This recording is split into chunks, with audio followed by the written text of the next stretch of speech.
জনবল সংকট ও ওষুধ সরবরাহের অভাবে বন্ধের পথে পিরোজপুরের ৫৪টি ইউনিয়নের স্বাস্থ্য ও পরিবার পরিকল্পনা কল্যাণ কেন্দ্র।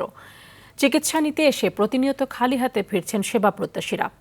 এতে সময় নষ্টের পাশাপাশি হয়রানির শিকার হচ্ছেন তারা। অথচ এসব স্বাস্থ্যকেন্দ্র চালু করা হয়েছিল প্রান্তিক পর্যায়ের জনগণের দোরগোড়ায় স্বাস্থ্যসেবা পৌঁছে দিতে। পিরোজপুর প্রতিনিধি শেখ রিয়াজ আহমেদের পাঠানো তথ্য ও চিত্রে আরও জানাচ্ছেন Sulaiman Kabir. Lily ultrasoft serum gel, যা গভীর থেকে স্কিনে দেয় 3 গুণ সিরাম হাইড্রেশন। সিরাম জেল হাইড্রেশনে ব্রাইট থাকো সব সিজনে।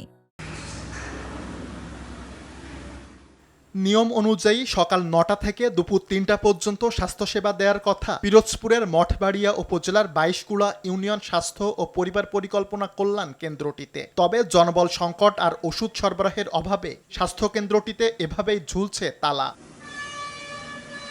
একই চিত্র জেলার অন্যান্য ইউনিয়ন স্বাস্থ্য ও পরিবার পরিকল্পনা কেন্দ্র, কমিউনিটি ক্লিনিক ও উপস্বাস্থ্য কেন্দ্রের। জেলার ৬৪টি স্বাস্থ্যসেবা কেন্দ্রের ৬৭৭টি পদের বিপরীতে কর্মরত মাত্র ২৬৮ জন। ফলে জনবল ও চিকিৎসক সংকটের পাশাপাশি সময়মতো ওষুধ সরবরাহ না থাকায় বন্ধের পথে অন্তত ৫৪টি স্বাস্থ্যসেবা কেন্দ্র। এতে চিকিৎসা সেবা থেকে বঞ্চিত গ্রামীণ জনগোষ্ঠীর রোগীরা। গ্যাসের ওষুধ নাই, তারপর ডায়াবেটিসের ওষুধ নাই, আমরা এখন তো অসহায় জায়গা। ডাক্তার হ্যাঁও থাকে না, এই ৭-৮ মাস ৯ মাস ধরে কোনো ওষুধ আসে না। প্রেশার মাপে মেশিনটাও নষ্ট, এই হাসপাতাল মেশিনও নাই।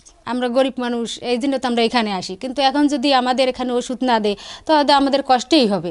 সমস্যা সমাধানে ঊর্ধ্বতন কর্তৃপক্ষকে বিষয়গুলো অবহিত করা হয়েছে বলে জানিয়েছে জেলা পরিবার পরিকল্পনা বিভাগ। আমরা সর্বোচ্চ চেষ্টা করতেছি, সাধ্যমতন চেষ্টা করতেছি জনগণের চাহিদা পূরণ করার জন্য।